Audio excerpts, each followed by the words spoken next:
Rusty's Hot Tips. Guys, I just got this lot of vintage political and campaign buttons. And guys, I wasn't even sure what was in here. It was a $20 investment, and I am so glad I took the risk. I've got Kennedy. I've got Dr. Martin Luther King.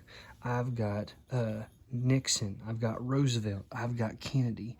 I've got Hoover. I've got one from the 1800s of William McKinley, LBJ, President Carter, and the list goes on, guys. Nixon in this original paper thing here. Never even been taken off and used. Pretty awesome. Be looking. We're going to drop a full-length video where we go through these and look at them later this week if you want to know more about it. But guys, do not neglect pinbacks, buttons. They can bring in hordes of money. At the Goodwill bin store, guys, this is the place where all the stuff that didn't sell in the regular Goodwill stores gets dumped in these big bins, and you pay by the weight.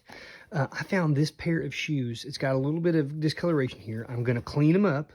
Otherwise, great condition on the bottom of them.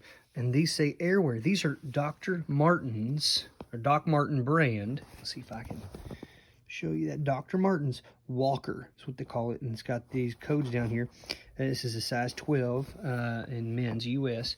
And I've never seen Doc Martens that are these casual, low-top, and they have got, you know, they have these artificial, what look like holes worn in them, the exact same spot. But I paid $2.63 for these. I'm probably going to sell these for 25 to 30 bucks. Anytime I can find a vintage pocket knife, folding pocket knife, that is not just made out of plastic, it's made of, you know, sturdier materials, that's $5 or less, I pick it up almost always because there's a big market in collectible pocket knives. This particular one, as you can see from the top, has 1, 2, 3 separate blades. The blades themselves are, you know, let me see if I can, pull that out. There we go. You can see this one's missing just the very end tip of that. Not a major deal. It's the the Cut Master. Ithaca, New York. I looked these up, guys, and they're selling anywhere from 15 to 25 bucks. And I paid $4.50 for this. Not gonna, you know, make me rich, but it's a good help. Not long ago, folks, Peaches got on and talked about vintage pencils and pens and how you can really make some good money at those, even if they're used, various kinds. What we have here is a collection of vintage ink pens and pencils. I'm going to pull out some of these ink pens so you can see what I'm talking about here. Right here. And these are advertising. They have advertising on them. This is from Hickory, North Carolina. This one right here is Asheville, North Carolina. It's a real estate. It's got a person's name on it. This one's a savings. It's a bank one in Hickory. And then this one right here at Garrett & Co., Asheville, North Carolina. So these are all North Carolina based. And then we got all these old pens. There's another pen. All these pencils here. Got some really cool brands here. Where does that say? Sunset Crayons. And also Dixon and Sargent. Anytime you can find older copies of Dr. Seuss books that are hardbacks with the dust jacket on them, grab them, guys. I only paid $2 for this. It's going to sell between $18 and $20. It's, you know, first edition. It's the 4th pressing of this. It's from 1986. It's a great little book, and I'd love to get hardback copies of this stuff. They can actually turn a decent profit. It's a neat little thing I picked up here, guys. It's a monogram contraption by the Singer Company. It's vintage. I paid $3 for it. It has the instructions in it. It has the original contraption here. Little things that you can stitch around to make letters, and some other little pieces in here. Still got the carrying case, all the little components. These things are selling between $20 and $30 with all of these things in it. So for $3, not too terrible. This is one of Peach's favorite types of things to come across is vintage pencils. And in this case, this is not as old by any stretch. However, 1999. but it's in its original packaging. It's never been used, so that's great because it's got an eraser as well. And over here we got Dixon. These are the Ticonderoga, I believe, but they're number 2 HB, stands for hard black. They're all regular black, but just the outside has different colors. That's kind of nice. This box really only has 16 in it instead of 20, but I'll still be able to make, I paid $1 for each of these. This will probably sell for $8 to $10. This will probably sell for closer to 15. Not too terrible. I ran across this silly little contraption here, this little carrying case. I don't even know what this is for, honestly, but I opened it up inside, and a bunch of these, and I am familiar with these. What you're looking at, folks, are a little toy called a Hatchimal. And this was a certain toy series called the not collectible, but collectible, because they was like in little eggs, and you crack them open with your hands, and you pull out this little surprise, and you don't know what you're going to get. But when you're looking for these, it's great to get them in a lot. I paid $1 for the container and these little Hatchimals themselves. I will tell you, though, that the wings on these are different colors.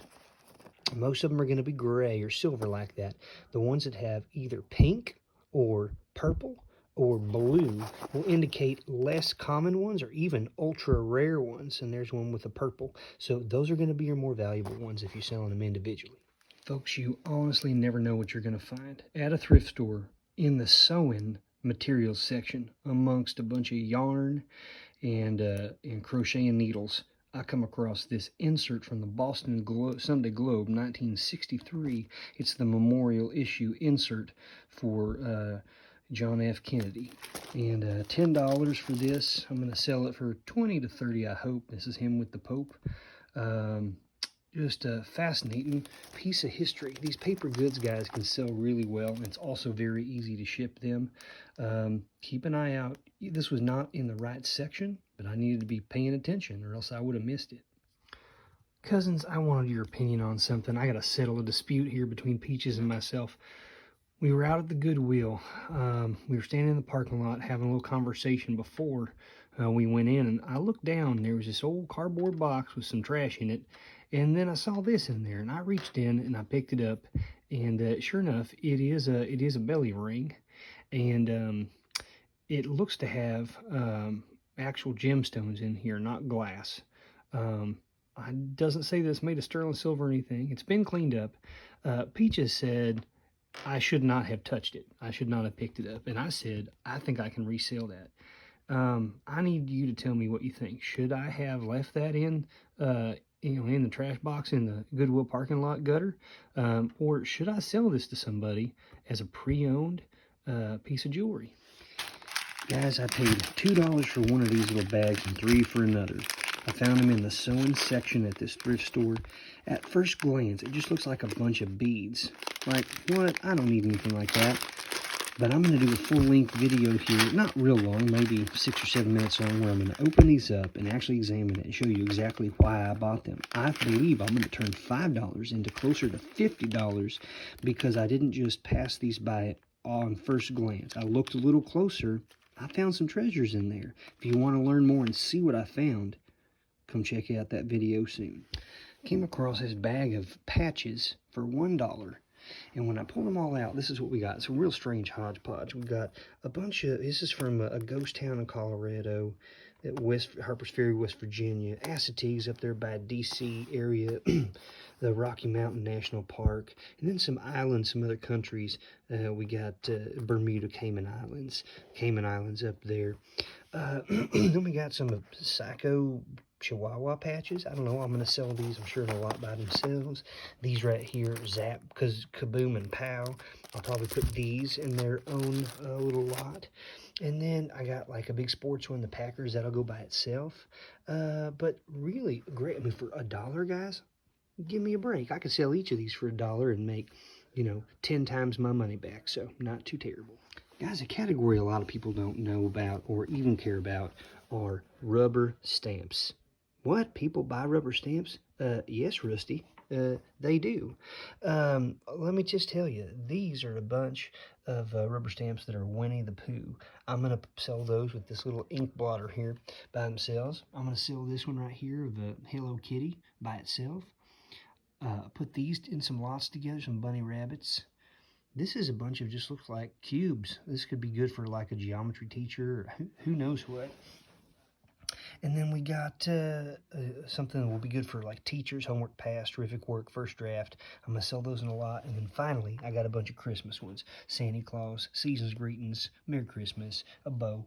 I paid $2 for this entire lot. I'm going to make a lot back on it, I suspect. A couple of cool pieces of jewelry here, guys. This right here is what they call a tie, like a bar tie clip. And what we got here is a flower, a bird, and then some sort of like sprig of maybe a flower or something like that. Very floral, very nature oriented, very beautiful. And then this piece right here looks at first glance, it's just kind of like, well, it's an A. What does that matter? Well, guys, if you look closely, those are rubies. If you pull it over, as I've told you in other videos, look behind. You see that each one of the backs of those stones is open. It allows light to go through. That's a big indicator that it is a genuine gemstone. Those are, in fact, pink. Well, I said rubies. You could probably also call them pink sapphires. Rubies and sapphires, the same thing. And just my experience with metals, looking at that, I can tell that that is white gold, guys. I'm going to make a real good return on this for 50 cents each. Rusty, rusty, rusty how to. Rusty, rusty, rusty how to. Rusty, rusty.